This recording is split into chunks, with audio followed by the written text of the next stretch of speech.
Okay, so Baby and Shelley are in the background, so you'll probably hear them come through now and then. Jesus' entire life is lived under Roman occupation. Through much of their history, Israel had experienced oppression, opposition, exile, or slavery. Israel was enslaved in Egypt, exiled by the Babylonians and Assyrians, occupied by the Romans. The prophets told Israel to flourish, and in Isaiah particularly, to seek the flourishing of their captors. Imagine. For some, these were sad times, and the burden of life was pretty heavy. In Samuel reading, that's the reading for today, Israel is in a period where they are a sovereign nation at rest from war with the surrounding nations. That was uncommon. David had shepherded them to safety and expressed the desire to build a permanent dwelling for the Lord. So God then spoke to David and told him to tell David not to do so because he didn't need it, because David was a man of war, because he hadn't needed a permanent dwelling before this time, because he will have David's offspring in Solomon and then in Jesus build a dwelling in the temple and then in the church. So, as I said, this is one of the peaceful eras in Israel's history. Things would soon change when David's family showed us their worst and started warring with one another in incredible ways. In the gospel, Israel was under Roman occupation. That's the gospel reading for this week. Jesus was born into this. The Romans were a brutal military state. King Herod was, as is the case in occupied countries, a figurehead in the pocket of his international master. This was the context in which Jesus taught and lived and did his miracles. So a brief review will illustrate just how brutal the Romans were. The Romans had borrowed and perfected brutal punishment, exemplified in crucifixion, by which Jesus was executed, and other execution sports that are well known as part of the Roman Colosseum.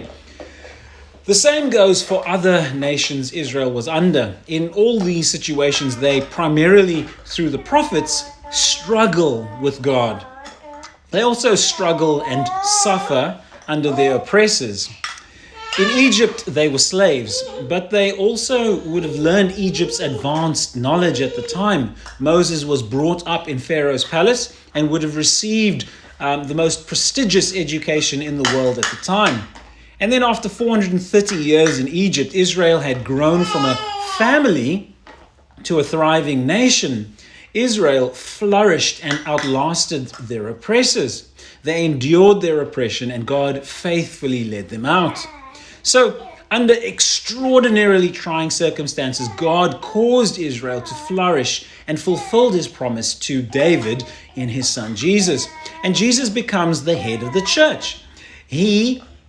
This is the prophecy and the promise given to David, will build a house for my name, and I will establish the throne of his kingdom forever. I will be a father to him, and he shall be a son to me.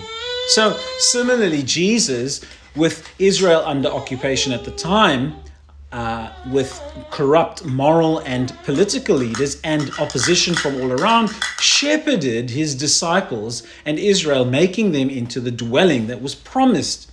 Again, it's a blessing to have so many saints around us.